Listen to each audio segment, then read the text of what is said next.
The United States did not start off homophobic and transphobic. Uganda didn't start off homophobic and transphobic. The Islamic world did not start off homophobic and transphobic. That person's statement about the Islamic world is just simply not true. If you look at the data, you will realize that views of homosexuality in Muslim-majority countries are actually lower in comparison to Western countries. Some of the countries that make homosexuality illegal include Saudi Arabia, Yemen, Iraq, and Iran. By the way, a lot of these countries actually have Sharia as part of the law of the land. And Sharia itself comes directly from Islamic literature, and pause the screen right here to read the whole entire verse about what they do to homosexuals here. In short, Google is your friend. There is no excuse in the 21st century to not know about this information.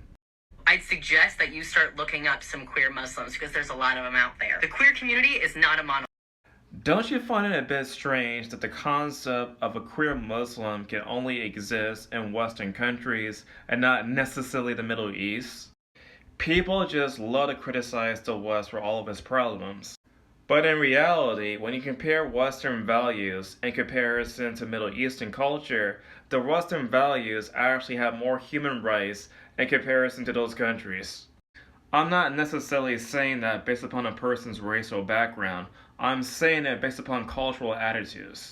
The fact that people like me and the person I'm responding to actually have a dialogue about this particular faith demonstrate the superiority of Western values when it comes down to free speech. The fact that we have gay rights at all in the United States and other parts of the world shows the superiority of Western culture.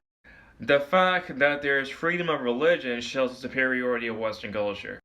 The fact that there are queer Muslims is because of Western culture. In short, Middle Eastern countries need to adapt liberal Western values for their societies to actually progress. Because from what I can see, like a lot of these places are still stuck in the 7th century.